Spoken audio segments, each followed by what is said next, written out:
Frédéric Lordon, vous êtes plus radical? J'en ai peur. C'est-à-dire, il me semble que derrière toutes les argumentations techniques du monde, il y a une question préjudicielle qui est une question de principe. Alors, je voudrais repartir des sauvetages de 2008-2009, parce qu'il me semble que celui qui se profile va avoir à peu près les mêmes propriétés. À propos de ces sauvetages bancaires, on peut dire non contradictoirement deux choses. La première, c'est qu'ils étaient une nécessité impérieuse, et je dirais même vitale. Et la deuxième, c'est que cependant, ils ont été des scandales sans nom. Des scandales sans nom. Alors pourquoi ça a été un scandale? Les gens le savent, alors ils sont un peu plus qu'échauffés, hein, je vous assure. On a sauvé les banques, on a sauvé la finance sans la moindre contrepartie, pas le plus petit commencement de réglementation de l'activité financière ou de transformation des structures bancaires. Donc, si vous me passez l'expression, le corps social en a gros.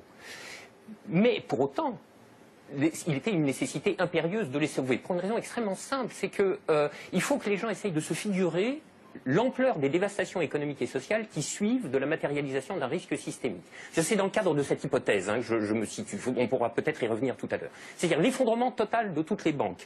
Les transactions les plus élémentaires deviennent impossibles. Je veux dire, aller acheter son pain à la boulangerie, ça ne marche plus. Tout simplement parce que retirer de l'argent au distributeur à billets, ça ne marche pas. Faire un chèque, ça ne marche pas. Une carte bleue, ça ne marche pas. Vous avez les piécettes dans la poche, ça ne vous mène pas loin. Hein. Vous tenez 4-5 jours en forçant plutôt sur les patates. Et après, c'est retour au jardin potager pour ceux qui en ont un, et pour les autres, c'est retour vers l'état de nature économique. Ce que vous décrivez là, ça semble une catastrophe.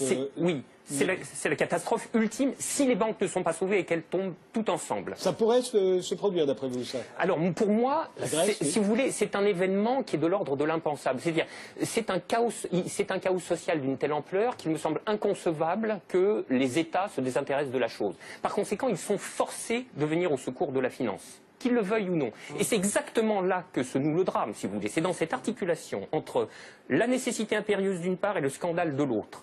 Le corps social est forcé, par pouvoir public interposé, de venir au secours des banques, car si les banques calanchent, c'est le corps social qui calanche dans la semaine qui suit.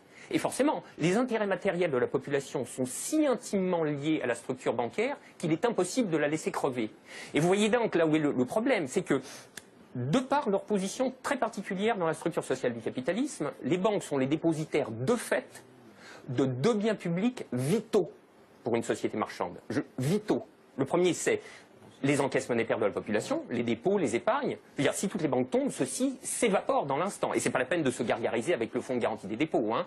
Ça va si une banque ou deux tombe. Si la totalité s'écroule, le fonds saute comme un bouchon de champagne. Et le deuxième bien public vital, c'est l'intégrité du système des paiements.